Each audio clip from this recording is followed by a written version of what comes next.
I'd like to call to order the Public Works Committee meeting for Tuesday, October 28th, 2014. First order of business is the roll call and determination of quorum. Brenda, if you would. Estes. Here. Doyle. Here. Roberts. Here. Scott. Wright. We have a quorum. Thank you, Brenda. Next order of business is adoption of the agenda. So moved. Second. Seeing no changes, I have a motion and a second to adopt the agenda. All in favor? Aye. Now is the time for general public comment, which is a time for members of the public to discuss or express concerns to this committee on any issue, not limited to items on the agenda. Action will not be taken at the meeting on any issue not on this agenda, except by placement on the agenda by a unanimous vote of the aldermen present. I currently have no general public comment forms. Was there anyone who did wish to speak at general public? Seeing none, we're going to move on to consent items number 1 through 15. Public comment is now opened. I also have no public comments. Just want to make sure I haven't missed anybody. Going once, going twice. Public comment is now closed. Would any alderman like to remove items from the consent calendar? I have a motion and a second to approve items number 1 through 15, the entire consent calendar. Any discussion? Seeing none, all those in favor? Aye. All opposed, same sign. We are good to go. We are now on to non-consent items, moving right along, which is only item number 16. Public comment I will now open for item number 16. And our first speaker request form is Jason Peterson. If you would approach the podium over here, and then the floor is yours, sir.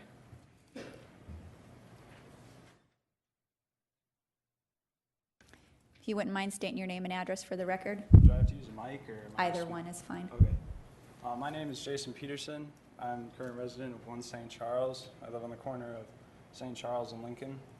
I'd like to thank the committee for taking the time to hear what I have to say, and I'd like to thank Mainline Construction for the work they're doing. My concern is with the damage done to the sprinkler system I have, as well as others in the neighborhood. When they originally announced that they would be doing construction, I was aware that the damage to the right-of-way would affect me and my sprinkler system. I had initially requested that they would save the sprinkler heads, as they said they would just be capping at the sidewalk and they wouldn't be replacing it. Of the 10 that I have in the right-of-way, I only received 3. And I have 2 sections and only half of that was capped, as far as I know. Also, they had initially told us that they wouldn't be replacing our driveways unless they went up to the street, or up to the house, excuse me. We had a petition signed, and they later changed that so that all driveways would be replaced. Then we had a tree removed before the construction even began. I then received a letter from Mainline Construction saying that they would replace 2 trees for every 1 removed. And I would just like to, I think that the sprinkler system is an issue that should be either reimbursed or replaced by the construction company, as to maintain the status quo of the house property as well as the neighborhood.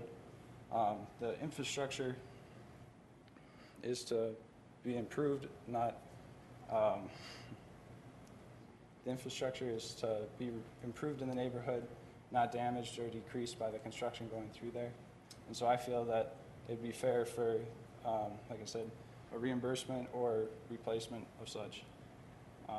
I'd also like to bring up that the side streets, sidewalks, curbs, and alleyway were damaged with the construction, as they had many pieces of heavy equipment moving up and down the streets, causing quite a bit of uplift to both the sidewalks, streets, and the curbs. And I feel that they should be, like I said, returned to their previous state, as to not decrease the value of the neighborhood or the property. Thank you. Thank you, Mr. Peterson. Next up, we have Mr. Clyde Hines. And again, Mr. Hines, if you would state your name and your address for the record, we'd appreciate that. Hi, I'm Clyde Hines, 59 St. Charles Street. And the reason I'm concerned is all of my sprinkler system from the sidewalk out the boulevard area was totally destroyed. Pulled out, 3 trees were taken out, and I really feel that we should be reimbursed for the sprinkler system or have it reinstalled. As the previous gentleman stated, Mainline had said they were going to capture the sprinkler heads and return those to us. And I received 2. 1 or 2. I think one I found on my lawn and one that they had thrown up by the steps. And it's, I think that it should really go back to the way it was. We're going to have new sod in there, according to the program that I've understood. That sprinkler system would cover that area. They did cap the one outlet that covers that entire zone. But I think the sprinkler system should be replaced. Otherwise, it's going to be a very expensive project for me to go through and try to get it put back together. And I realize the city has indicated that particular area is not my property, so I know one of the comments that I understood was made, wasn't to me, but was relayed to me, is you shouldn't have put the sprinkler system in, it isn't on your property. Well, I think that most of the residents, if they're a little bit proud of their property, would try to take care of it in the best way they can. And for that reason, I would like to see it put back the way it was. And I guess that's the gist of my comments. Thank you. Thank you, Mr. Hines. Next up, we have Carmen Timmerman on the same item, number 16. And again, Carmen, while you're making the walk, name and address for the record, please. Okay. Good afternoon. Thank you for allowing me to speak today. I'm also speaking on the same topic. We're referring to the replacement of water lines and sewer lines on East St. Charles and St. Charles Street between between Maple Avenue and First Street. I do want to thank Mainline Construction for the work that they have done there. The company has been contracted by the city to work on this project. I think they know what they're doing and they've moved along at a good pace, so I do want to acknowledge their work. I reiterate what my 2 neighbors have said. My main basis for my argument is the fact that precedent has been set by the city and/or Mainline Construction in that, although it is stated that the right-of-way area, also known as the boulevard area, is up to the homeowner to maintain. It belongs to the city. However, the precedent has been set in that homeowners were offered replacement of their trees on that right-of-way. And if it is the case that if those trees were cut down, as they were by Mainline Construction, that the city has no responsibility for replacing the trees, then why would they have replaced the trees? So there's that precedent. In addition to that, I have the names of at least 2 homeowners in previous projects, one done in Western Rapid City and then another one done on Elm Avenue, who initially were also told that their sprinkler systems were not replaced, but after some discussion between the city and the homeowners, their sprinkler systems were replaced. And that's the basis of my argument, and I hope that you will consider replacing or reimbursing us for our sprinkler systems. Just FYI, this amounts to, there are 36 residents whose homes are affected by this project, and approximately 10 people have sprinkler systems. Thank you very much. Thank you, Ms. Timmerman. We appreciate your comments. I'm now closing public comment on the non-consent item number 16. And we move on to item number 16, which is discussion on street right-of-way improvements made by adjacent property owners and the responsibility for replacing these improvements when removed or damaged during city projects. This is sponsored by Alderman Jerry Wright and Alderman Richie Nordstrom. And we'll first go to Alderman Wright. Thank you, Chairperson Doyle. I received a call several weeks ago from Carmen on this issue, and I don't think I'm going to make a motion today. I'll make it Monday night. But I do feel that because of the fact that, yes, it is city right-of-way, and yes, it's the items are put there and maintained by the owner, I do feel that the city has the policy of if they build a street and so forth, they take a mailbox out, they put it back in. I understand now that you do trees, sidewalks, driveways, grass and sod. So why not the sprinkler system?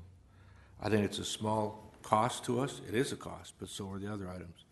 And it's not a published policy by the city, and I think it's inconsistent with other things we're doing, and I would support the city repairing these sprinkler systems. Thank you. Thank you, Mr. Wright. We'll now go to Alderman Brad Estes. Thank you, Madam Chair. I agree with Alderman Wright. If I could have a question for Dale Tech. If I Yes, could. we'll go to our city engineer, Dale Tech. Dale, I got a question for you, young man. I've been both the contractor in a situation like this, and I've been the homeowner, so I've been on both sides of this.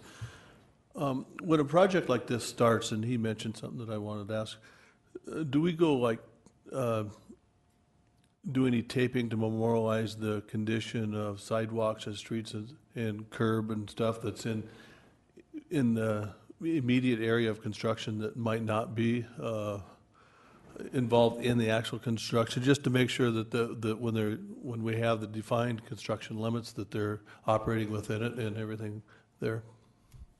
That's a very good question. We actually do an inventory, if you will, of areas immediately adjacent to the project. However, in this part of town, many of those streets are in poor condition.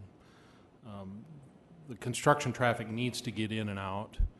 There's going to be some damage, unfortunately. You can't prevent all damage from happening, especially with this type of project, complete reconstruction. You've got heavy equipment, you've got loads of gravel, loads of bedding material coming in and out of the project. There's going to be some collateral damage. Unfortunately, we can't prevent that. We do our best to minimize that and require the contractor to have a routing plan for their construction traffic to try to minimize where they're going, or to at least focus that damage in one area so we're not tearing up 6 side streets. So unfortunately, that's kind of the world we operate in, is there's going to be some collateral damage and we can't prevent it all. And how about, like they mentioned, out of the 36 homes, like 10 of them, would have we had any in the professional services? Would have they inventoried that we'd have accurate count that there might have been 10 sprinkler systems out of the 30-some homes? During the survey process for the engineering design, if it's obvious there's a sprinkler there, they'll record that in the survey. Unfortunately, you see everything from very nice brand new sprinkler systems to we've seen something as simple as a garden hose that's been buried under the grass with a sprinkler head hose clamp to it. So there's a myriad of different types of sprinkler systems that have been installed in the city. We've got no record of that. That's not a thing a person typically gets permitted for. I think maybe in the last 6 or 7 years we've had a half dozen people come in and said, I'm going to be installing a sprinkler system, I'd like to get a permit for it. So we don't have records of who has them, and during the survey part of the project, it's not always conclusive as to who has one and who does not. Does that thank you. Does that survey part by our professional services people include, do the homeowners get sent a questionnaire? Also a good question. We do send a questionnaire. Typically we get about a 50% response. Sure. From the property owners. And one of the questions on the questionnaire is, do you have a sprinkler system? Okay, well, I'm not sure what I'm going to, I mean, I feel that we have an obligation that people need to be made whole on the deal, but how to do that mechanically from the dais, today, I'm not sure, but I appreciate your testimony and I appreciate your questions, and I'll yield. Thank you. Thank you, Alderman Estes. We currently have no motion on the floor. Is there any further discussion or a motion? I make a motion to send to council without recommendation. Second. Have a motion and second to send this item number 16 to council without recommendation. Is there any further discussion? Seeing none, all those in favor? Aye. All opposed? We're good. Would you explain to the Yep. citizens here what that means, Chairman? Yes, I will do that. Thank you, Mr. Wright. And all that this means is this committee could make a formal decision regardless of if we had an up or down vote. So what we're doing is we're sending it to council without recommendation. It means the full body, 10 of us, will discuss this Monday night, probably have more information between now and then as well. And then at that point, we're probably going to try to, I can't see something personally passing that night. We're going to need to develop some type of plan, but it's getting the conversation going, and Monday night then would be the next opportunity you would have to come and present your case so that the full 10 of us can hear. And if you have any questions after that, we'll hang around for a few minutes. Okay. We have a motion to adjourn and a second. All in favor? Aye. Aye. We are adjourned at 12:46. Thank you.